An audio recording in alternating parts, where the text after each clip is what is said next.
we'll just start off with asking any questions. Yeah, let's do that. Now, I've got a few things to say. Is there anything on your mind right now?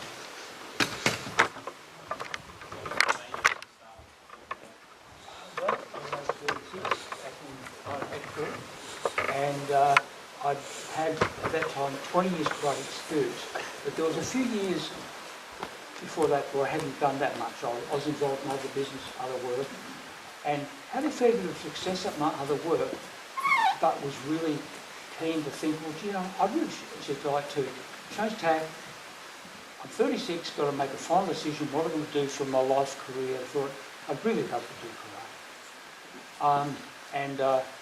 I'm by nature a fairly ambitious type of guy, to be honest, even at my age now. And I, you know, very, a lot of challenges and quite ambitious.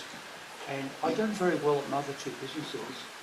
And naturally I wanted karate to go well, but I could not comprehend from a business perspective how well it might go. I thought we might have a few hundred students in Adelaide. I might make have rubbish income and 4 kids, you know, and a wife, and wanted to make it work. And I did exceed, you know, my expectations in terms of building the club. But yeah, it was just because I wanted to get back into karate, you know. And I'll tell you what happened. When I started the club, I was listening to talkback radio. There's a guy called Jeremy Cordeaux, who was a talkback radio guy, and he had a guy who'd written a book, and it was very timely. This guy has written a book about how people often will pursue a career and do something that they're not that passionate about really, and in some cases they might make really good money, do very well, but it's just they burn themselves out and have heart attacks and get ulcers and all that sort of stuff, and they're just doing something that doesn't turn them on. And the other business I had were good. I enjoyed them, but they found their use-by date, so to speak.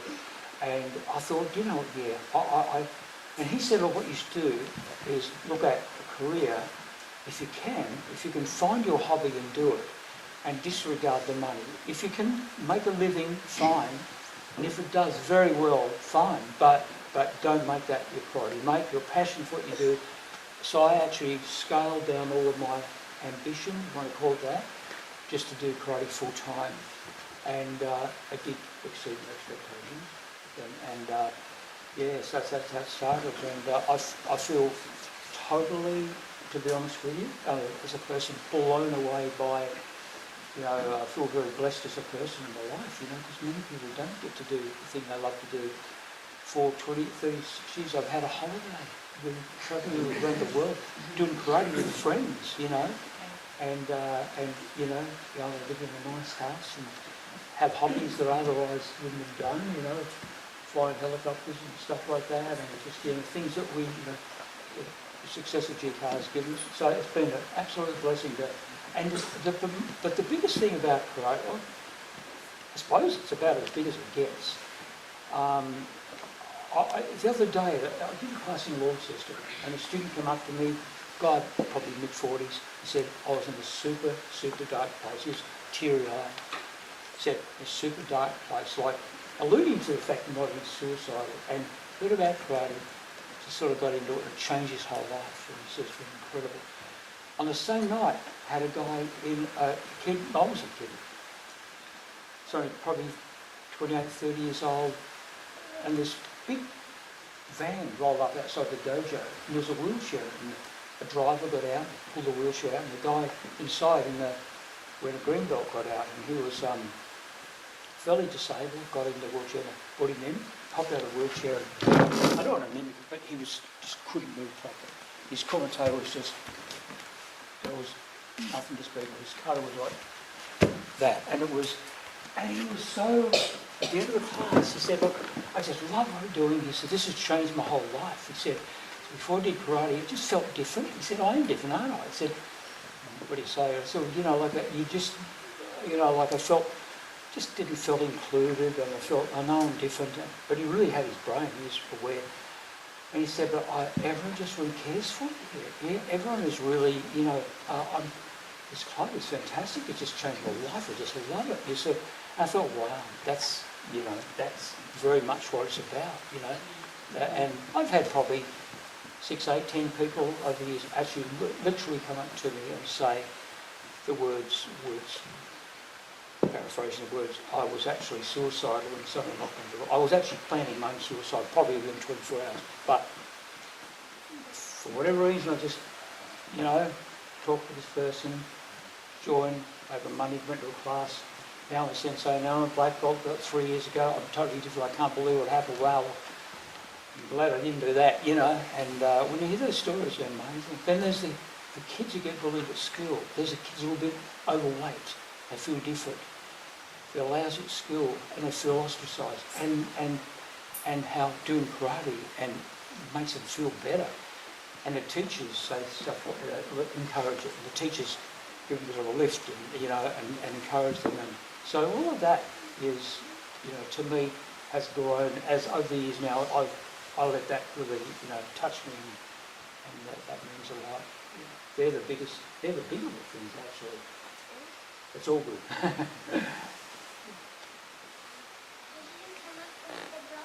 What's it about? How did you come up with the blocks and the stripes?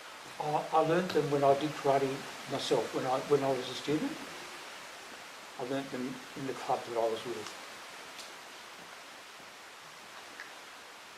How many years have you done karate? Well, I started in 1964, so that's wow. Was it 55 years, is it? Yeah. Just getting started, just starting to learn that punch. I'll get it. When did you get your black belt? I got my first black belt about 1969, I think. Why do you like karate? Why do I like it? Yeah, it's just a great exercise. I like it because it can be a good self-defence, although it's way beyond that now. I feel it's just a great fitness, keeps you fit as you get a bit older, particularly at any age. And it's a great way to meet friends and do something and feel a sense of achievement. There was another question over there, son? I'm from Sydney. Yeah. Sydney's home. I was born in Adelaide, lived there till I was 7, but spent a lot of my life actually in Gosford, New South Wales. When I was 23, I lived for 12 months, lived 3 or 4 months in Japan, lived for about another year in California, teaching karate. As a family, we lived in London in 1998 for 12 months with our club, and we went straight to Newport Beach, California. We lived over there.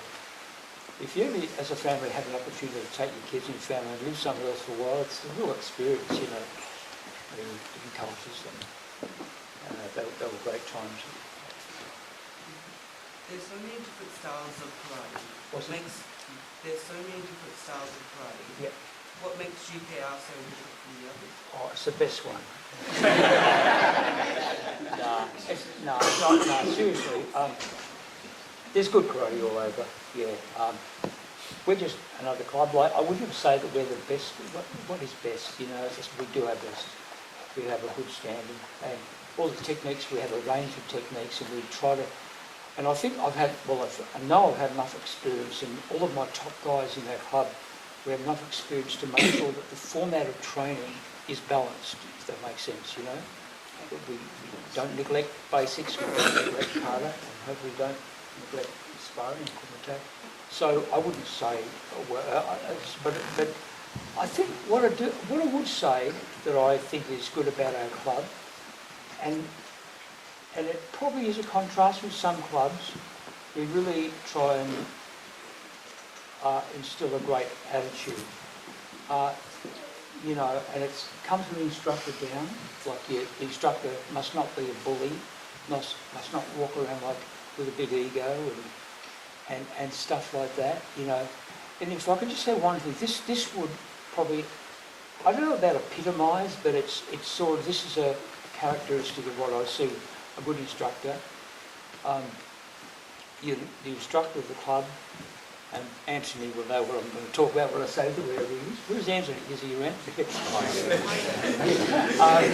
You're the instructor of the club and you're sparring with somebody and they accidentally hit you in sparring.